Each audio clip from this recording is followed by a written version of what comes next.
I've started speeches thanking a lot of political figures, but I'm so glad that tonight, that the person introducing me is my best friend and my wife, Dorothy.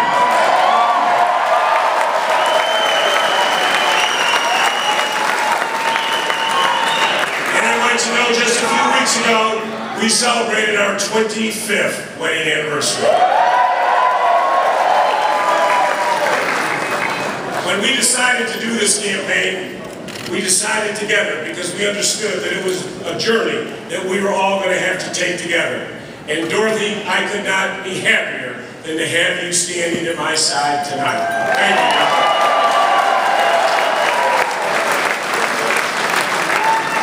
And to our 5 children who have been involved in this campaign from day one, I want to thank Dory, Jack, Mary, Sally, and Peter.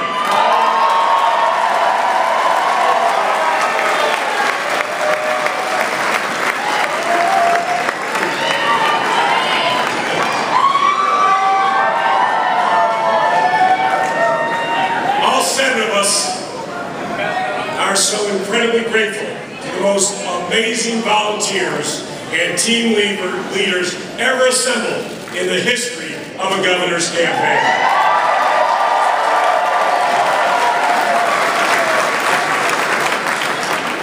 Just as I walked up here, they gave me the final numbers.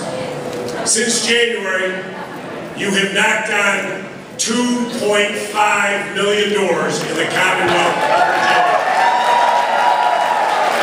I mean, you have to pause for a second to comprehend such a large number. The truth is that I got a lot of my energy from seeing you all working so hard. When I came to a canvas kickoff or a phone bank, I saw so many of you. I want to tell you, it fired me up. It kept me going 100% during those 16-hour days. So thank you, we love you, and you are spectacular.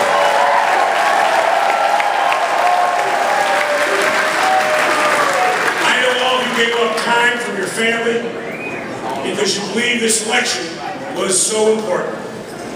And thank you so much. And I want all of you here who worked so hard since this campaign began to give yourselves an enormous round of applause.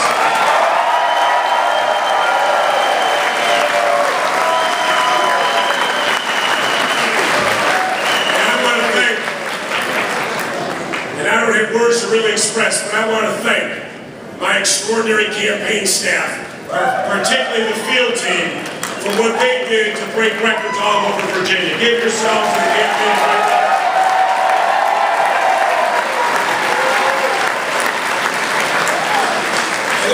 I also want to thank the absolutely historic number of Republicans who crossed party lines to support me. You were powerful messengers for our mainstream campaign. Thank you.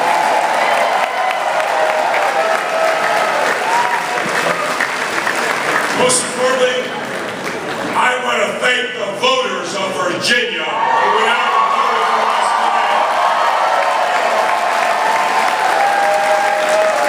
From Lee County to Virginia Beach to Winchester, thank you for what you did to help us get elected to governor of the Commonwealth of Virginia. Look, I know this has been a hard-fought race. Part of that, as you know, is the nature of politics. And part of it was that the Attorney General and I had some very big differences on some very important issues. And let me say this, I think every single person in Virginia is glad that the TV ads are now over.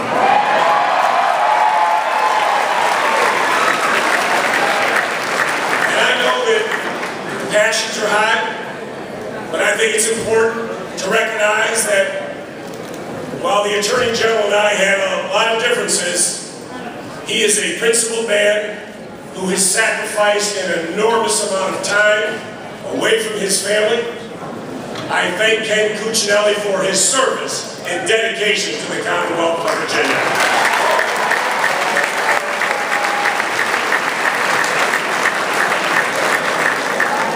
Virginia and America have seen contentious races before, and every time we we end up coming together to pursue the common good. One particularly famous Virginian confronted a very bitterly divided electorate after the presidential election in 1800. But instead of relishing his victory or governing only for his supporters, Thomas Jefferson devoted much of his first inaugural address to bridging partisan divides. He said, quote, "But every difference of opinion is not a difference of principle. We have called by different names brethren of the same principle." 213 years later, the truth is that our differences of opinion are still often not a difference of principle or goal. Over the next 4 years, most Democrats and Republicans in Virginia want to make Virginia a model for pragmatic leadership that is friendly to job creation.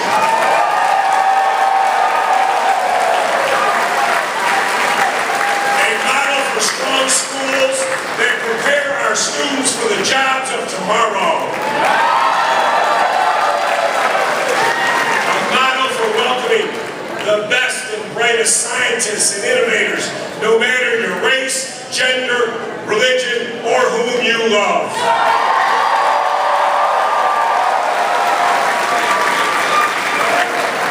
And a model for an efficient transportation system that reduces gridlock for our families and our business.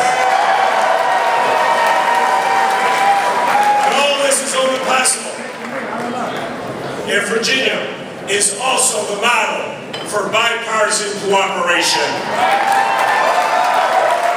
And that's a view that I share with the next Lieutenant Governor of the Commonwealth of Virginia, Ralph Northam.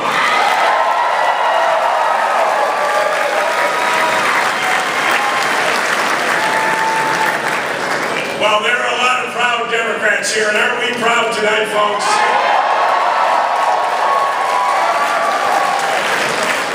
I'm also particularly proud to welcome all the Republicans who are here tonight. Give them a great round of applause.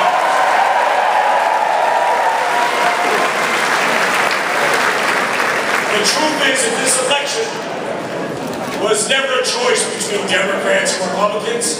It was a choice about whether Virginia would continue the mainstream bipartisan tradition that has served us so well over the last decade.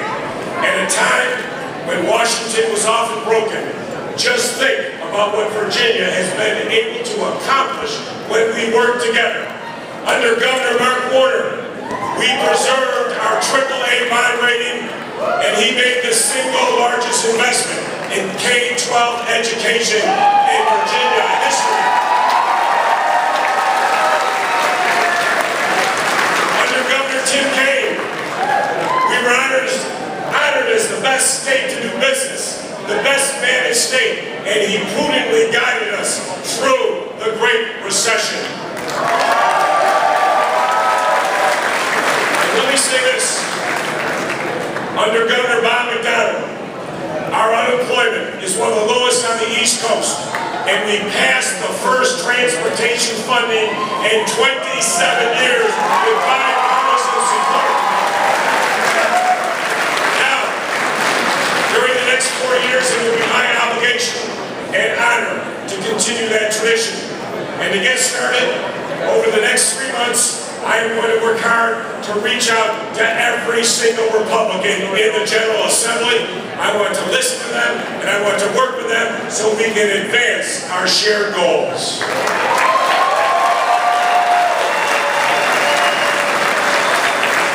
The economic challenges facing Virginia are daunting. Sequestration for another year and more federal budget cuts on the horizon. But for those of you who know me well, I believe that a daunting challenge is always a great opportunity. Working together, we will protect the jobs that we have, but we will work to diversify our economy. First is workforce training. For me, the best part of this campaign, I was able to visit all 23 community colleges in the Commonwealth of Virginia.